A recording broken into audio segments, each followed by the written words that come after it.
Rosaire, and I'll be your announcer for this afternoon's performance. Before we get the show started today, by showing of hands, how many people have seen the pig races before? Anybody out here?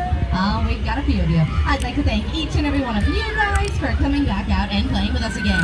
For those of you newcomers, the main thing we strive to do is have a great time. And one of the biggest questions that we always get asked is, how did you get the pigs to go around the track? And since about half of you have seen the show before, I'd like to find out how many of you guys actually know how we get the pigs to race. So by showing of hands, who knows how we get the pigs to go around the track? Anybody actually know what they race for out there? Right, not really, about 15 of you. Well, for those of you that have never been here, if this is your first time, you guys always seem to think we're going to chase the pigs around the track, and that is not the case. If you know anything about pigs at all, you'll know that they hate to be chased. We don't like to see it, and you'll never see it here at Rosaire's Royal Racers. There's no chasing going on whatsoever. Also, the pigs don't run after anything like in a dog track. They're not running after a bunny rabbit or any other animal. We don't have jockeys on the pigs' backs either. Nobody's riding on the pigs or whipping them to go around the track. So what do? Well, what we use is a bait and reward system. In other words, when we want the pigs to go somewhere, before they get there, we'll bait that area. When they get there, they pick up their bait, and that is their reward. It's that simple. The key, though, is getting something the pigs really like. And after racing pigs for many years and trying many different things, we found that they never get tired of a cream-filled cookie. That's right, we've got the vanilla kind, and they love these things. The only time they get them, though, is right now when they play with us. The rest of the day, they get as much pig feed as they like.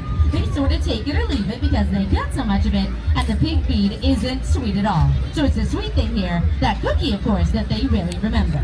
Now, ladies and gentlemen, we've got a super show lined up for you today. A total of 14 pigs will be racing. 14 pigs in 3 different heats. The first heat consists of 5 of the USA Swine Speedsters. The second heat are 4 little rookie racers. And the third heat, something truly unique to pig racing, the Asian pot-bellied racing pigs, the Orient Express. And right now, without any further ado, as our first 5 athletes come racing into the paddock, how about a nice big South Carolina welcome? Let's hear it for the Free Bunny! Thank you, and there they are. These guys right here are a 100% domesticated pig, but they might look a little different from what you were expecting, and that's because of their breed. These guys here are what we call a Mason. They actually originated in China, and they weren't imported into the U.S. until the late 80s, so the breed really hasn't been here all that long. They have kind of a unique look, obviously. A round stomach, big floppy ears, they got a bony back, but most noticeably is that very wrinkly face. Now, there's nothing wrong with them. This is the way they're supposed to look. It is true to that Mason breed. What I will say is they are pretty young. They're only about 5 months old. The heaviest one weighs around 25 pounds. They'll grow until they're about 5 years of age, and at that time, they can grow to weigh around 300 pounds. Now, to you, that may sound large, but in the pig world, it's really not all that big. Again, these guys are a smaller domestic breed from China called a Mason.